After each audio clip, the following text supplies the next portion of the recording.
뭔 얘기를 해. 이씨. 쌀 없죠? 여기 나오는 고객들이 다 좀 이상합니다. 사실 하나도 몰라요. 변호사가 보면 아니지, 그건 아니지. 얘들은 맨날 밥만 먹어요. 먹어서 계속 점심 저녁이 빠진 적이 없는 것 같아.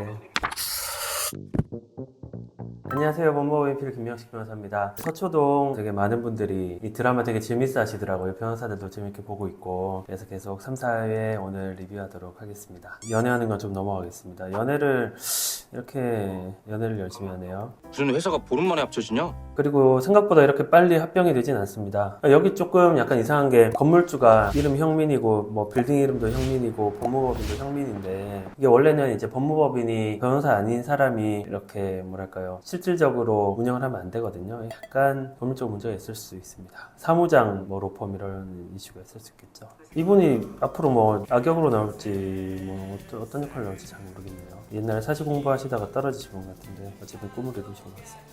이건 좋아 보이고. 의료사고 사건이죠. 저희도 이런 사건 많이 하는데 수술 영상 찍히고 있는 건 아셨어요? 이게 바뀐 의료법에 따라서 수술실 그러니까 녹화 장비를 설치하도록 이제 의무화 됐고요. 그런데 반드시 녹화를 하도록 되어 있는 건 아니고 동의를 받도록 되어 있습니다. 그래서 환자가 동의를 해야 녹화를 할 수 있고요. 법이 생긴 게 대리 수술 때문에 처음에 생겼고요. 실제로 설치는 많이 하는데 녹화를 하는 경우는 요즘에도 많이 없는 것 같긴 해요. 구동균 교수님 입막음하러 오신 거예요?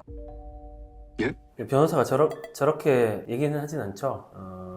이 드라마에서 전체적으로 봤을 때 강혜지 변호사님 제일 사실 현실성이 없는 고증이 조금 덜 됐다고 제가 보는 부분 중에 하나는 어서 변호사님들이 실제로 이제 혼자 들어가서 모든 상담을 다 하고 사건 진행을 다 하고 이제 어서 변호사님을 고용한 이제 대표 변호사님들이 전혀 사건에 관여를 안 하시는 걸로 이렇게 나오거든요. 근데 실제로는 파트너 변호사나 이제 대표 변호사들이 이런 미팅에는 다 참석을 하시죠. 참석을 하셔서 전체적인 사건 방향이나 뭐 사실관계 파악, 법리적으로 어떻게 되고 어떻게 진행할 거다 이런 것들은 같이 논의하고 방향을 설정을 하고요. 이게 클라이언트 미팅을 하는데 1년차 변호사, 2년차 변호사를 고객이랑 혼자 이렇게 미팅하게 두지는 않습니다. 저희 사무실은 당연히 그렇게 하고 있고 수술 중에 과실이 있었다는 다른 증거가 없으면 그 사과만으로 과실이 인정되진 않거든요. 이게 여기서도 그 얘기가 나오는데 사과한다고 과실을 인정하는 건 아닙니다. 그러니까 저희가 형사사건 진행하면서 사과를 할지 말지에 대해서 늘 당사자들이 고민을 하는데 사과라는 게 뭐 법적인 의미의 사과랑 어쨌든 내가 결과 발생에 대해서 인간적인 측면에서 사과하는 건 좀 다르기 때문에 이런 사건이 발생하면 결과에 대해서 어쨌든 유감을 표를 하는 경우가 많죠. 제가 재판에 참석할 수도 있나요? 꼭 출석하실 필요는 없지만 그래도 오시는 게 가능은 하세요. 이렇게 민사사건은 여기도 나오지만은 대리인이기 때문에 당사자 출석 의무가 없습니다. 형사만 출석 의무가 있죠. 의료사건은 일단 의무기록 사본을 제일 먼저 받아봐야 됩니다. 그래서 가서 의무기록 사본은 환자가 달라고 하면 무조건 주게 돼 있거든요. 이런 의료사건 같은 경우는 실제로는 변호사 혼자서 이제 차트를 보면서 해석하는 게 사실 불가능하고요. 사실 하나도 몰라요. 변호사가 보면 도대체 뭘 했는지 어떤 약을 처방을 했는지 뭐 어떤 수술을 했는지 그래서 의료사건은 변호사가 혼자서 공부해서는 할 수 없고 반드시 의사 자문을 받아서 진행을 해야 됩니다. 혼용해서 했을 가능성이 높기 때문에 법원은 그런 광범위한 증거 수집을 협조하는 기관이 아닙니다. 불채택입니다. 이게 보통은 뭐 1심 단계에서 이렇게 필요한 증거라고 해서 신청하면 이렇게 불채택하는 경우 사실 잘 없어요. 판사님들도 변호사들이 평가를 해서 이제 뭐 결과를 발표하기 때문에 뭐 그걸 신경 안 쓰시는 판사님도 물론 계시긴 하지만 기본적으로는 다 친절하게 해주세요. 이런 판사님 제가 본 적은 없는 것 같습니다. 아니지, 그건 아니지. 얘들은 맨날 밥만 먹어요. 먹어서 계속 점심 저녁이 빠진 적이 없는 것 같아. 피고 대리, 네. 이거는 구체적인 답변이 좀 필요할 것 같습니다. 보통은 이렇게 구체적으로 반박이 필요한 건 다음 길까지 제출하면 되고 여기 되게 뭐 당황을 하는데 보통 이제 상대방이 낸 진술에 대해서는 당연히 다음 길까지 사실관계 확인하고 이렇게 서면 내면 되는 거라서 이렇게 뭐 되게 당황할 그런 상황은 아니고요. 무슨 일이시죠? 현행범 체포하러 왔습니다. 갑자기 체포해 가는데 뭐 이런 경우 사실 잘 없죠. 경찰이 밖에 있다가 데려가는 경우는 있어도 막 들어와서 데리고 나간다 이런 경우는 사실 잘 없고 만약에 이런 일이 있다면 아마 밖에서 기다리다가 재판 끝나고 나갈 때 잡아갔을 것 같아요. 이게 점점 약간 홍콩 얘기도 나오고 절반 정도는 연애 얘기가 되는 것 같아서 좀 안타깝긴 한데 서로 변호사는 사지 않기로 한 건데. 변호사는 사고 파는 건 아닌데요. 변호사님이 작가인 걸로 알고 있는데 변호사 사서 한다 이 말 되게 뭐 싫어하는 말이기도 한데 되게 싫으셨나 보네요. 요즘에는 이런 말 잘 안 쓰긴 하는데 좀 연배가 있으신 분들은 아직도 변호사 산다 이런 말을 잘 쓰시긴 하시죠. 전 여친이 나오는 경우가.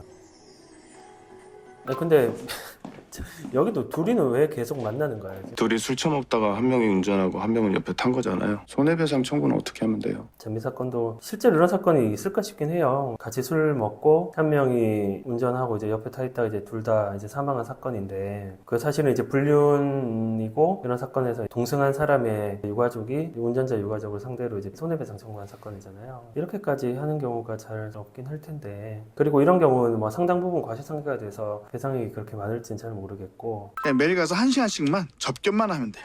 근데 회장님 아드님께서 좀 이렇게 누명을 쓰셔서 지금 구속돼 있는 상태인데, 실제로 이거는 좀 많이 있는 것 같아요. 집사 변호사, 뭐 접견 변호사 이런 얘기를 하는데, 구치소에 들어가면 변호사랑 접견하면서 이제 좀 편하게 있을 수 있고, 그리고 요즘에 덥잖아요. 겨울엔 춥고, 변호사 접견실은 그래도 변호사들이 오기 때문에 좀 뭐 엄청 시원하진 않지만, 또 들어갈 때 또 바깥 공기 한번 쐬고, 그래서 뭐랄까, 회장님 어느 정도 재력이 있으신 분들은 매일매일 접견을 합니다. 실제로 뭐 매일매일 접견을 해서 사건 이야기를 해야 되는 경우도 많이 있고요. 아씨, 기증을 붙여달라니까 남자 새끼를.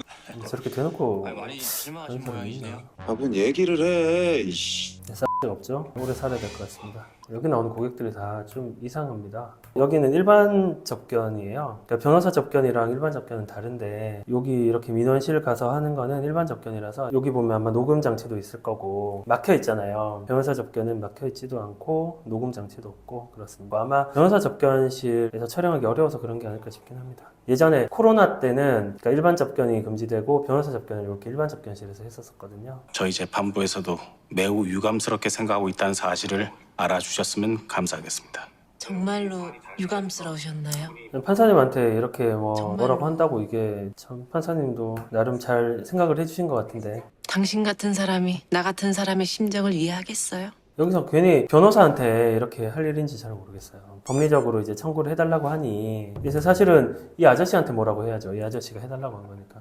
네, 지금까지 3, 4회 봤는데 점점 이야기가 이종석 배우의 화려한 연애 이야기가 되는 것 같긴 한데, 어쨌든 보면 그 실제로 뭐 있을 법한 사건 얘기라기보다는 일반인들이 좀 오해할 수 있을 법한 이야기들을 잘 풀어주는 그런 의미에서는 이번 3, 4회도 되게 재밌었던 것 같고, 그리고 대부분의 변호사들이 느끼는 애환이라 그래야 되나? 그런 것들이 조금 과장돼 있긴 한데 많이 나오는 것 같아요. 그래서 뭐 누군가는 사명감을 가지고 변호사가 되는 사람도 있고, 좋은 직업이라 뭐 특별한 생각 없이 되는 사람도 있을 것이고, 뭐 다양한 이유로 변호사가 되는데, 결국은 이제 직업의 하나로서 가지는 그런 어려움과 고민들을 좀 잘 나타내주는 그런 내용들이 아니었나 그렇게 생각됩니다. 다음 리뷰에서도 또 찾아뵙도록 하겠습니다. 감사합니다.